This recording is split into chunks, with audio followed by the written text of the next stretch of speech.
गुरु स्वरूप जाने नहीं, रहे छवि की टेक। राधा स्वामी। आज सत्संगी एक अलग सी स्थिति में पहुंच गया है।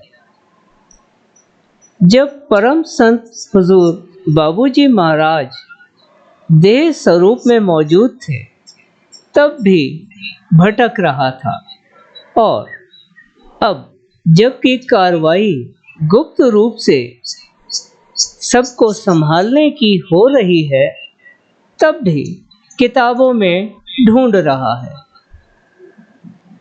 पोथियों में सद्गुरु वक्त स्वरूप तो नहीं, पर गुरु की छवि का परिचय जरूर मिल सकता है। वह भी तब जब पोथियों में लिखे वचनों पर अमल किया जाए। तब अमल तो जीव तभी कर सकता है जबकि वचन का भाव समझ में आ जाए। भावार्थ ना समझ पाने के कारण शब्दार्थ ही निकालता रह जाता है, और कहीं खंडन तो कहीं मंडन के चक्कर में फंसकर शून्य हो जाता है। शून्यता में स्वाभाविक रूप से अरुचि पैदा होती है, और अरुचि में अहंकार पैदा हो जाता है, जो जीव को विश्वास दिला देता है कि तू तो बड़ा ज्ञानी है और तुझे सभी पोथियों का ज्ञान हासिल है। फिर इस थोथे ज्ञान के आधार पर गुरु वचनों की व्याख्या करने लगता है। तो क्या यह संभव है?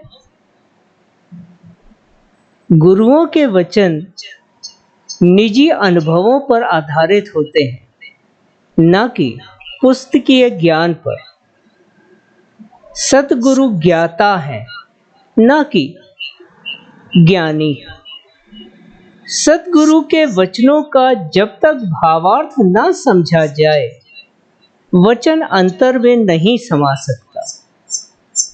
वचन सद्गुरु के अनुभवों की भावपूर्ण अभिव्यक्ति है, न कि पुस्तकों से रटी हुई पंक्तियां।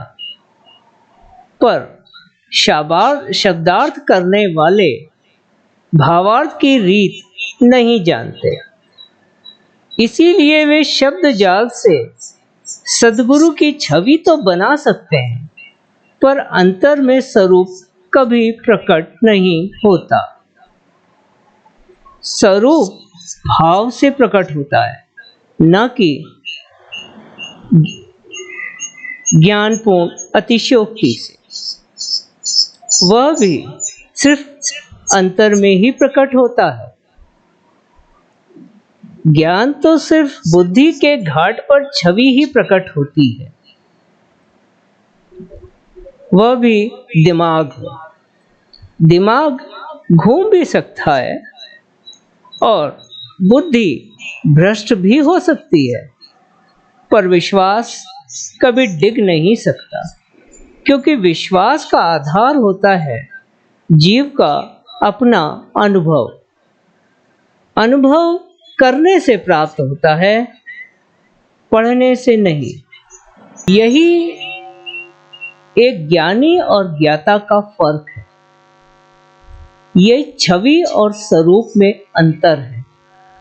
स्वरूप जीवंत होता है और छवि जड़। ज्ञात के बिना ज्ञान का कोई अर्थ नहीं, और ज्ञान के बिना ज्ञात की अभिव्यक्ति संभव नहीं। तो जो खोजी है वही एक दिन ज्ञाता भी होगा, पर जिसने ज्ञान को ही सब कुछ मानकर उसकी टेक पकड़ ली, वह तो कथनी पर ही रुक गया और करनी से दूर होकर अपना मनुष्य जन्म और नरदेही व्यर्थ ही गंवा दी। राधा स्वामी मत एक जीवंत मत है,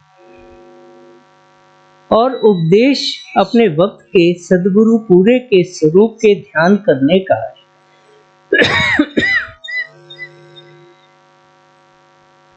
ना कि हो चुके पिछलों की छवि के ध्यान का।